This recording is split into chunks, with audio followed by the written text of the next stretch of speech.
Namo tassa bhagavato arahato samma sambuddhassa. Namo tassa bhagavato arahato samma sambuddhassa. Namo tassa bhagavato arahato samma sambuddhassa.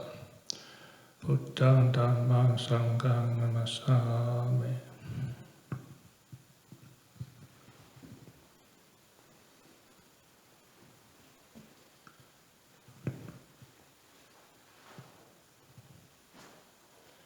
So, as I was explaining to the community here earlier, this is my first attempt at giving a Dhamma talk on camera.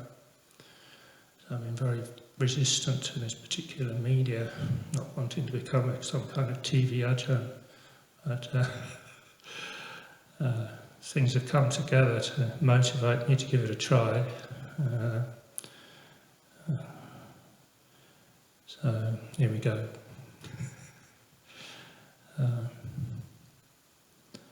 So the main thing that's motivated me is the death of a friend a few days ago, Björn Natiko.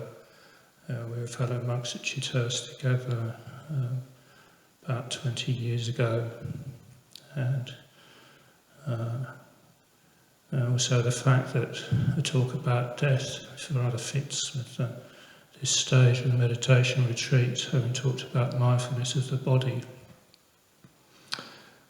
To talk about death is right there in the whole practice of mindfulness of the body. This is really its purpose, is to come to terms with the death of the body, to see the impermanence of the body. Although we don't necessarily start there when we practice. This is where it's going, this is what we see when we see the reality of the body, is that we see its mortality.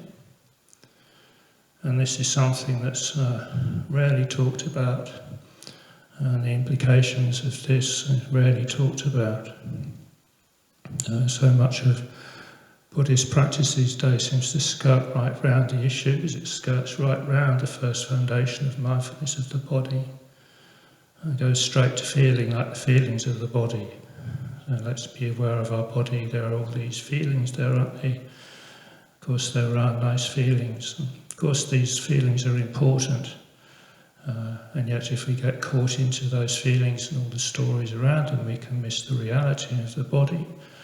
And seeing the reality of the body can completely change all those thoughts and feelings, temporarily, mildly, or permanently and radically, depending how deep we see. Because the ultimate thing in the Buddha's teaching, if you take it to be a religion, which I do, of course, dressed up like this still after all these years,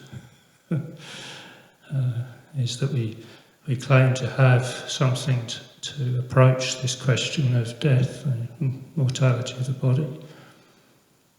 But even before that, or even without considering considering purely from a secular point of view, then we can transform our minds by seeing death clearly or seeing the body clearly. Because regardless of whether we have any belief in life after death, if we see the body clearly, then we, I promise you, completely lose our fear of death while we have that clear view. So this is one of the main fruits of this practice. And if we see the body clearly, then experience this lack of fear, then we realise how prevalent this fear is, or how deep-seated it is, or how bloody awful it is.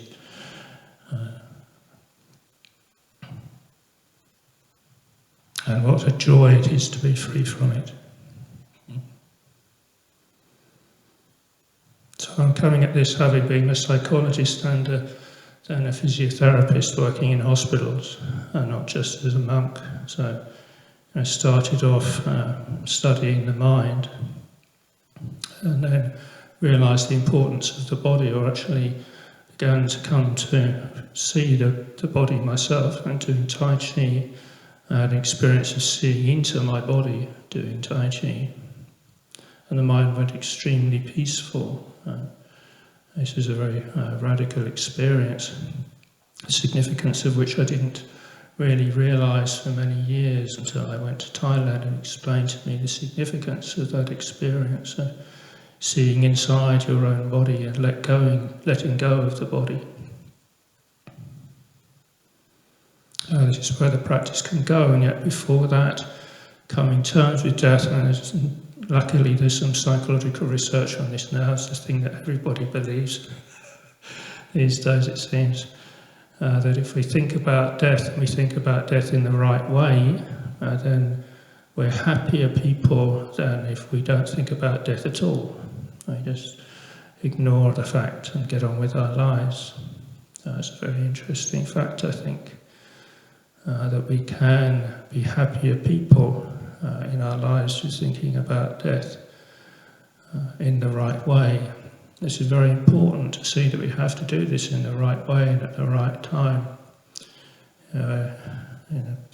Buddhism would tell us that the right time is when it's a sunny day and we're feeling happy and ready to crack a joke, and that's the time to think about death. You find yourself saying, "Oh well, just put the body in a plastic bag and stick it by the road, I don't care," or something like this. Whereas on a bad day it can be very different from that, and it can be a very depressing subject.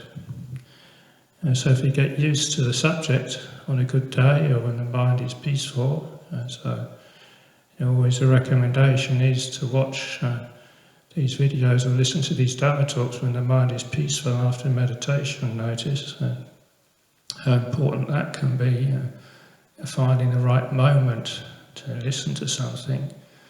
Extremely important, hence part of my resistance to becoming the TV Ajahn.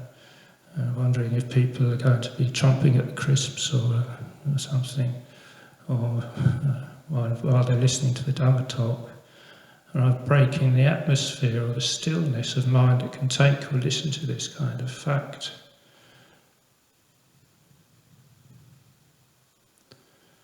If you start to practice mindfulness of the body as well, you see how this fact is so much with us all the time as we're going about our lives.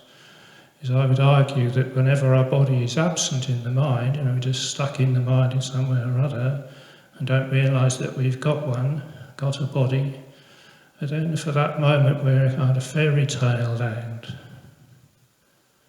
A lot of people, this is where they think the good stuff is, it's kind of in fairyland. But actually, the fairy tale always lets us down, doesn't it? We go off into a dream and a fairy tale, and then reality comes along and hits us, and we get a very rude awakening. So we're better off without the fairy tale, we're better off keeping our feet on the ground.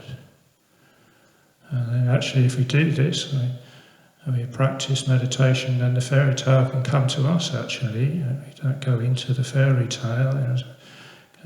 Life in Dhamma can be a bit of a fairy tale of a different kind. All the magical stuff which everybody seems to want, their special experiences, or at least some people still seem to want, can come to us when we're ready for them.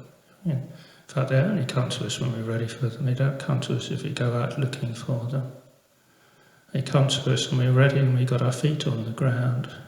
And we understand the experience also. It won't be like an acid trip. It'll be an opening to a different dimension of reality, not a deluded reality, like an acid trip.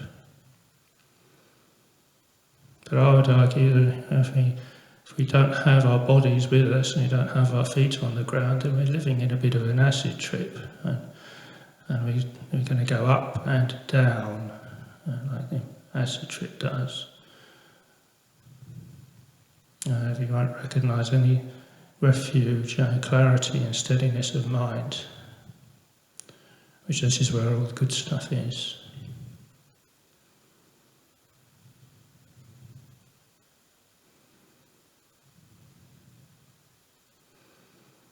So to me there's many reasons here to be facing death, and to have a death of somebody else. And Natiko was only, I think, 3 months older than me, something like that, 60 years old, I'm the same age.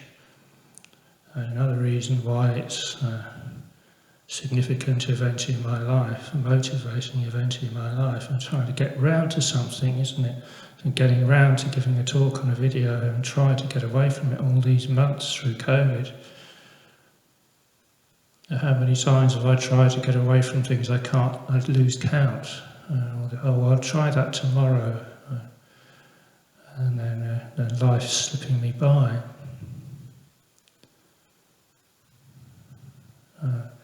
So the real cutting edge on the practice is to be thinking or watching and seeing better how we could die any moment.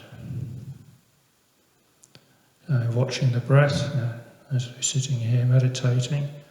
Is there another one coming? Or not? You breathe out at the end of the out-breath. Is there going to be another one coming or not?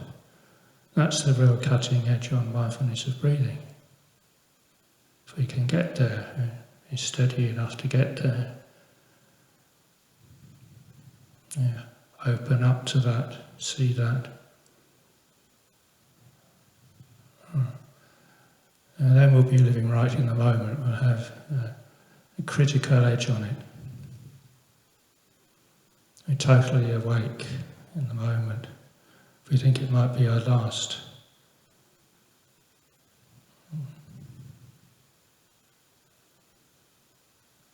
That's something we need to see, not just think about. Think about it, and our thoughts can go this way or that way. See it with a peaceful mind, nothing can go wrong. The only thing that can happen is that the mind detaches from the body. We see that the mind and the body are not the same in our present moment experience. So again, to repeat, we don't need a religious belief or a belief in the afterlife to see that or to find that hugely valuable and transformative in our lives.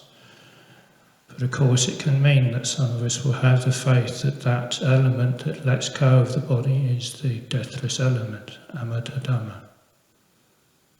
As all the great teachers have said, all the ones with their relics, crystal relics growing in their chedis out there in Thailand.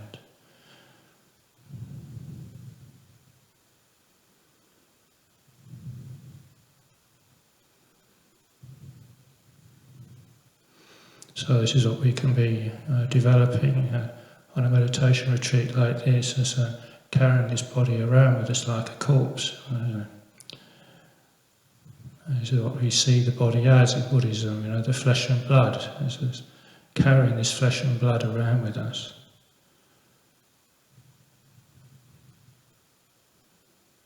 Walking around like zombies, isn't it? Up and down. Walking meditation, There's a kind of disparaging way that in English they talk about a zombie as somebody with no mind, as walking mindlessly up and down. It can look like that to somebody coming and visiting a meditation retreat. Actually, it's the opposite to that, isn't it? Becoming aware of reality, or it can be the opposite to that, and it's actually very easy to zombie out. And if your mind gets anywhere near the body, being aware of the body in the wrong way, it can very easily zombie out of the whole situation. Defence mechanisms blot out the mind. There's a very peaceful way past all of that, to see the reality of our situation in life. And this is a source of natural morality, wisdom and compassion in our lives. And to me, this is absolutely the central point of Buddhism.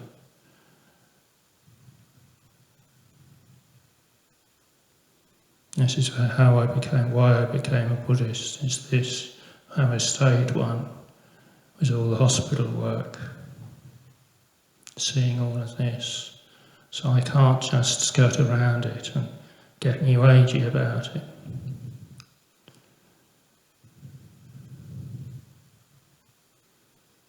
But the advantage comes when a situation like this comes around, and this is one I feel ready for. So I feel much less ready for the crystals or the rainbows or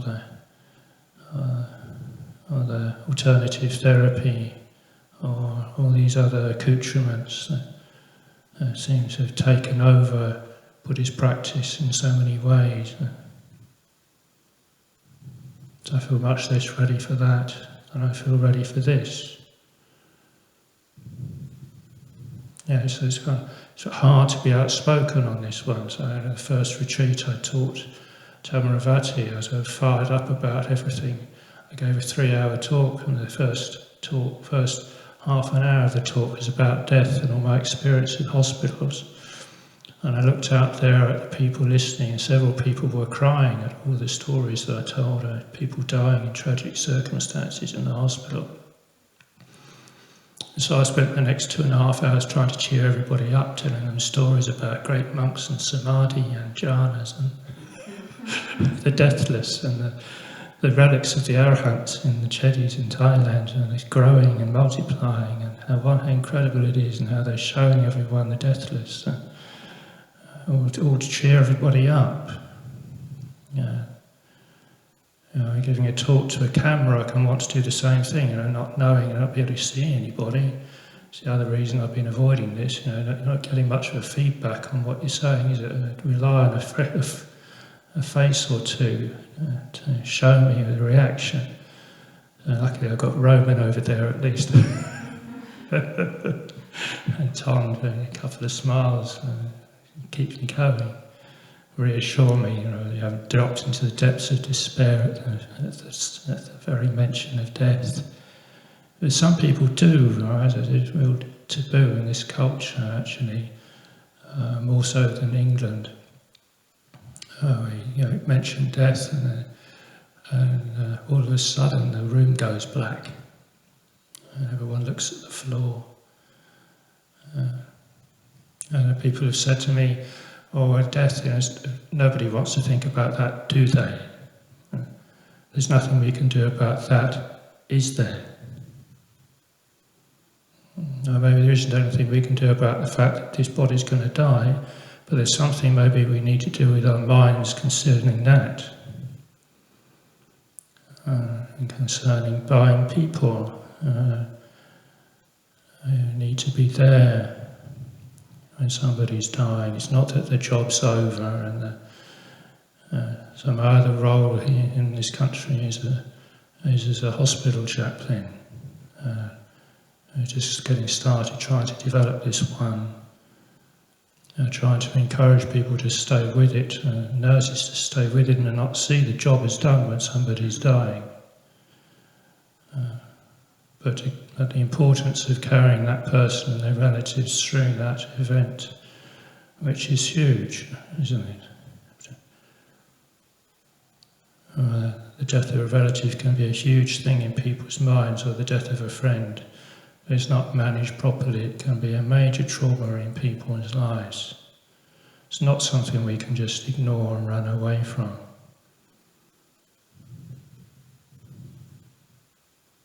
As much as we might like to. And when I was working, there was still the tradition in England where somebody died on the ward and all the curtains in the ward would be drawn.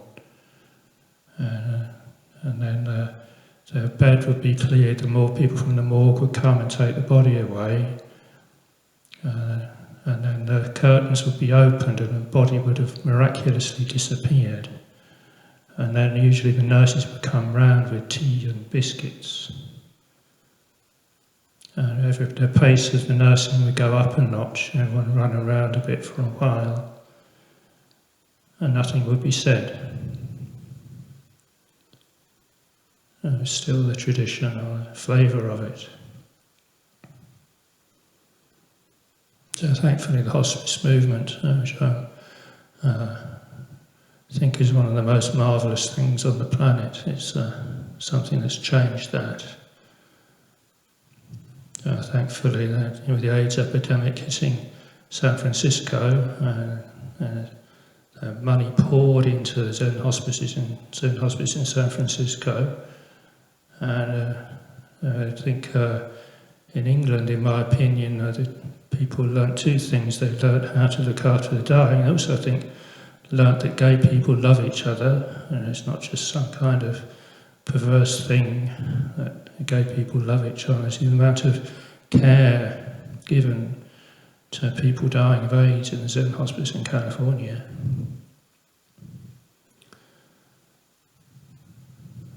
And it's all the love poured at people who were dying. So it's definitely the case we can do better. As I said, somebody showed me some photographs of somebody dying in the hospice, and hospice, and somebody had the idea of putting a Labrador puppy on the chest of this person who was dying. So as this person was dying, this Labrador puppy was leaping around on the person's chest and licking at their face. So I've always wanted to meet the person who had that idea. So we're out breaking the mould, isn't it? It's not exactly the medical model, having a Labrador puppy jumping around on someone's chest and peeing on the sheets.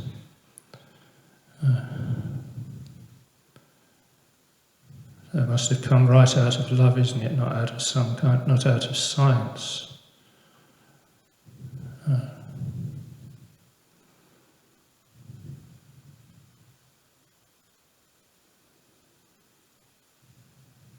Now we can do a lot better, if we see, if we look around, at each other, or, living here together on a retreat, and we see each other as somebody who's going to die.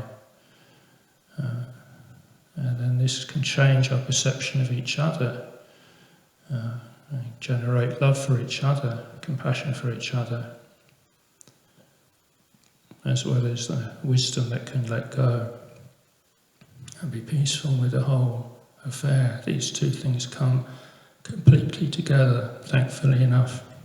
Otherwise it would be a very odd situation. Actually, wisdom and compassion didn't come together, but they do. They're part of the same mindset. So if you see your body as not self, anatta, then you see your body is the same, exactly the same as somebody else's body. Exactly the same in your mind. So your feelings towards your body and somebody else's body are exactly the same from that point. So you have as much love for anyone else as you have for yourself.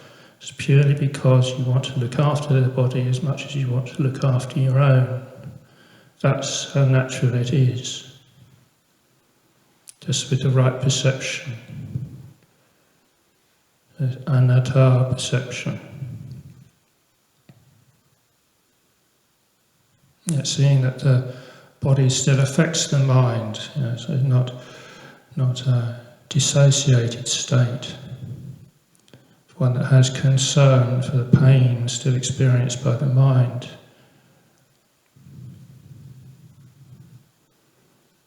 Just seeing correctly, seeing the body and mind correctly, then we have everything actually to be responding in the right way towards life and towards death. And no different really, the way we think and respond towards life and towards death. Death becomes part of life, integrated into our lives, and can change our priorities in life completely, entirely.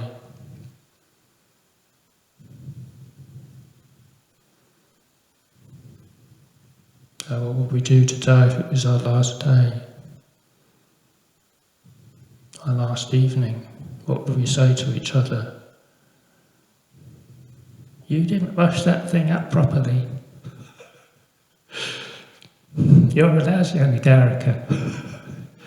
You didn't wipe the floor properly. You went off early.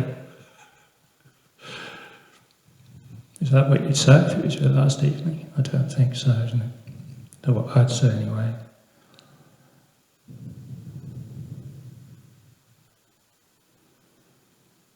So it really cuts the crap, this one.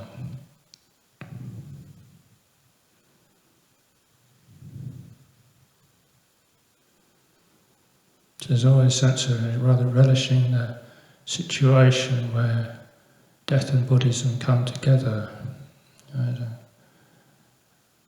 This is where the Dhamma is, a potent combination. Death and Dhamma come together. This is the real lever, where the mind finds freedom, the real one, not as the nice little wisdom answer to something. Slips your mind the next day. This is a source of truth that follows us around everywhere we go. Day in, day out. Brushing your teeth or on the toilet, following you everywhere, the reality of the body.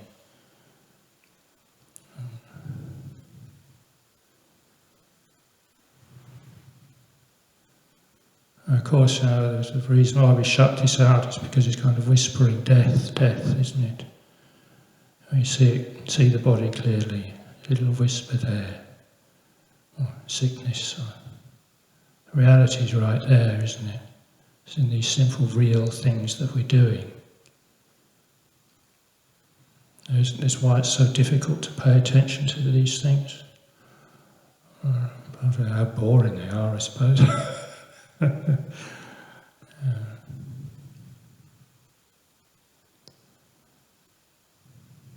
Who pays attention to going to the loo? Have you ever had a mindful poo, really, in your life? How many times have you done it? Every day, every single day. Have you really paid attention to the reality of it? In letting go of your poo every day. It's actually not difficult, One thing that's not difficult, one part of the body that's not difficult to let go of is the poo that goes into the loo every day, isn't it? There can be so much joy in this truth, facing this truth, so much humour, the absurdity of life, the supermodel who goes to the loo and takes a poo and comes out and straightens it all up and back on camera. The absurdity of that. Strutting out of the loo. You put the two things together, isn't it ridiculous that here we are, we have these special cubicles, isn't it, where you lock the door and you go in there and everybody knows what you're doing, isn't it? But you lock the door, make sure nobody else can come in, So I remember this embarrassing moment, this really embarrassing moment where I dropped my trousers in a loo, in a public loo in a party once, and I had all this small change in my pocket hit the floor, crash against the floor. I was sitting there just absolutely beetroot red with embarrassment that somebody had heard me drop my trousers. And of course everyone knows that's what you're doing. So these kinds of realities can absolutely ground us in terms of the life of the body and help us to accept the other realities, the darker realities, old age, sickness, death.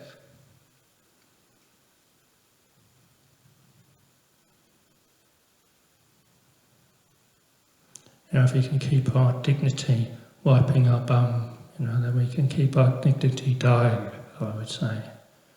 Good practice. That's one of the great worries, isn't it? People dying, losing your dignity.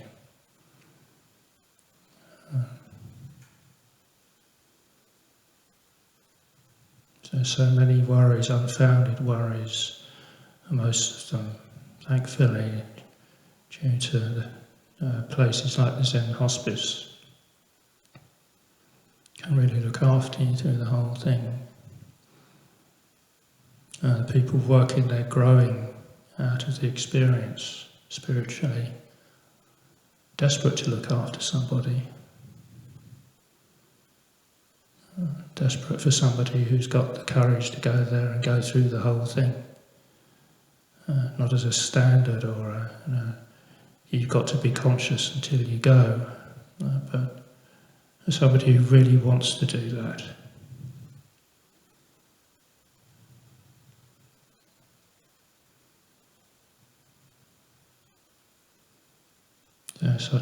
can be such important moments, especially because as the body fades out, then the spirit, so to speak, sometimes just gets stronger and stronger until it's really palpable. The citta, or emptiness of the mind. As the body fades out, somebody who's really practiced becomes stronger and stronger until it's really palpable. Then there's no fear. And the mind can stay with that brightness, that essence. Then there's no fear.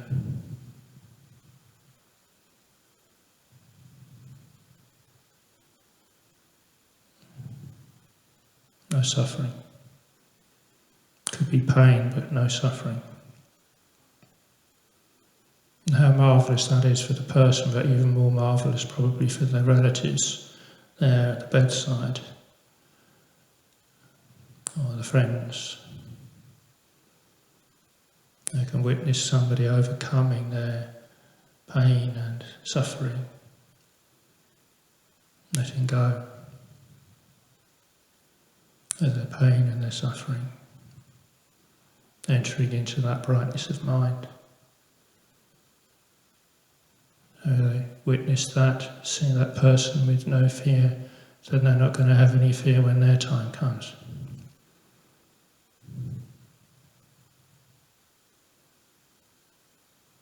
How does that contrast with being by the bedside of somebody in a very difficult state through the whole thing?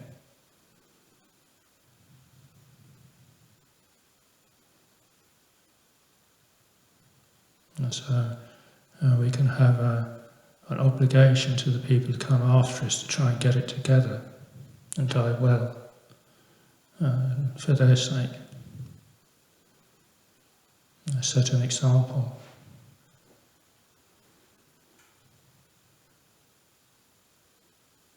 This is what we can be preparing ourselves for. For little deaths of everyday life, the loss of the ice cream or the whatever it is, or the loss of the body.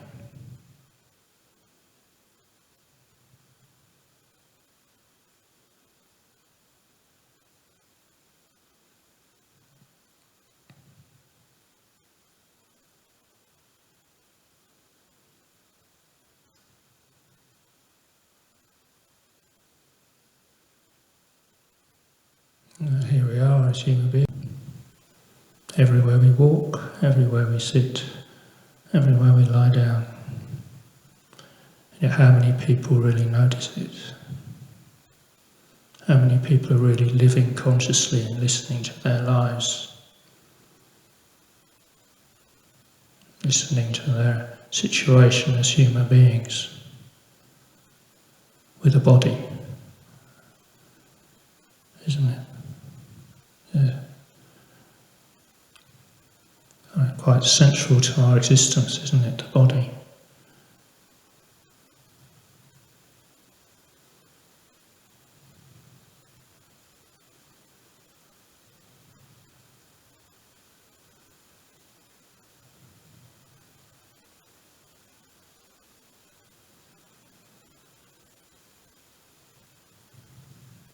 So let's offer those few words for your reflection this evening, as I ask for forgiveness if I've ever got anybody down. That's not my intention. As I can't see people who are watching this video, I hope there's a few smiles amongst you. There's an odd smile here at least. Yes, these guys are smiling just to try and egg me on.